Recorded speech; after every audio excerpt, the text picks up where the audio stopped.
राजस्थान के पूर्व deputy CM और एआईसीसी के महासचिव सचिन पायलट आज सुबह उदयपुर पहुंचे। उदयपुर पहुंचने पर डबोक एयरपोर्ट पर कांग्रेसी नेता और कार्यकर्ताओं ने उनका गर्मजोशी से स्वागत किया। डबोक एयरपोर्ट पर पत्रकारों से बात करते हुए पायलट ने कहा कि राजस्थान सरकार में पावर के बहुत सारे सेक्टर बन गए हैं, सरकार के विधायकों की सुनवाई नहीं हो रही है।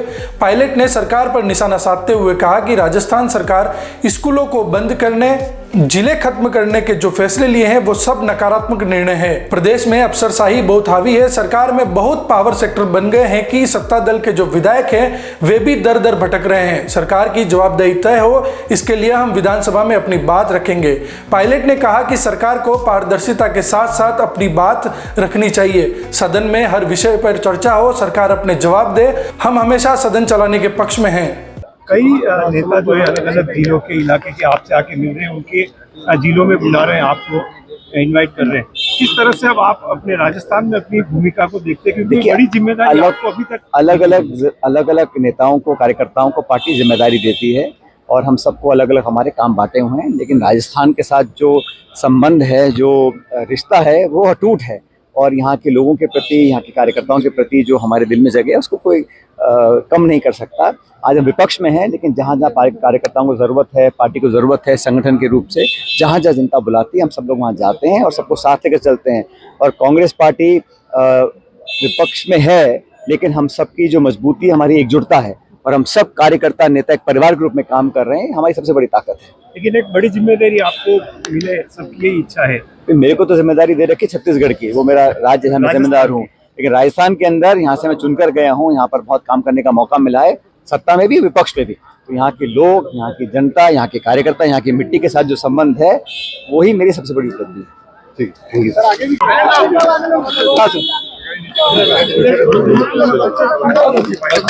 हाँ भाई, क्या कह रहे हैं आप? हाँ मेरे बात तो बताएं, शिवाल जाओ।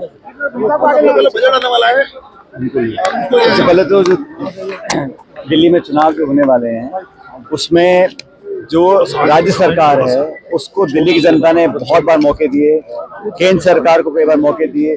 पिछले 10-12 सालों से दिल्ली में दोनों राज्य और केंद्र सरकारों की जो वर्चस्व की लड़ाई है उसमें दिल्ली के लोग पिस रहे हैं और कांग्रेस पार्टी एक बेहतर विकल्प बनकर सामने आई है।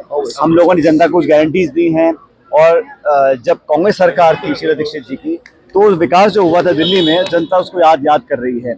और मुझे लगता है कि आपस की वर्चस्व की लड़ाई में अपने आप को बड़ा साबित करने में शीश महल और राजमहल में कितना रुपया खर्च हुआ, इन चर्चाओं से हटकर कांग्रेस ने एक बेहतर ब्लूप्रिंट जनता के सामने प्रस्तुत किया है।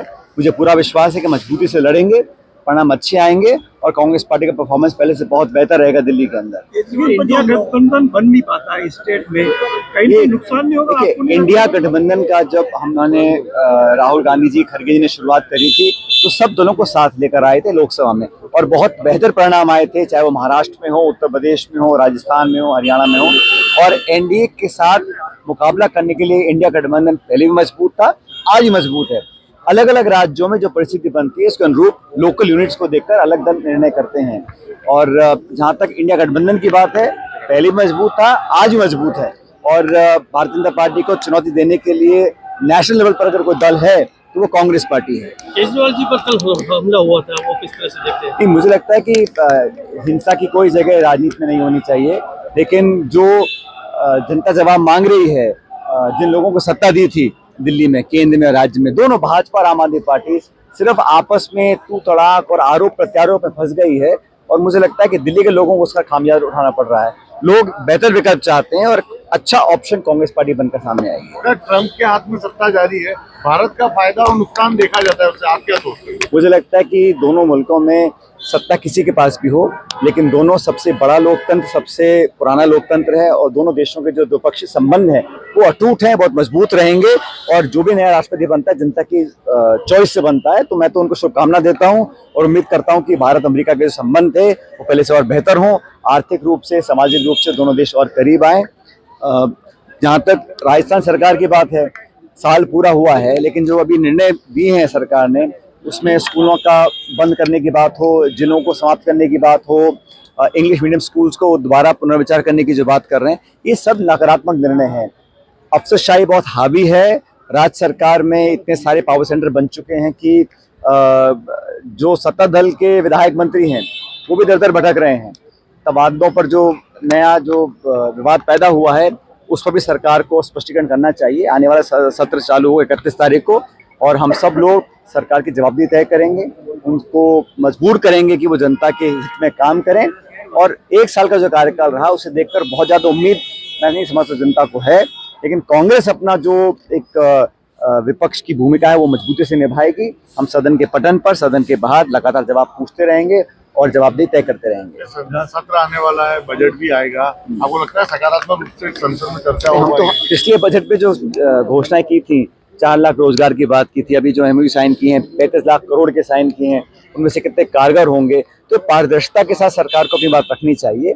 हम तो चाहेंगे चर्चा हो, लेकिन सदन को चलाने की जिम्मेदारी सरकार की होती है। हर मुद्दे पर चर्चा हो।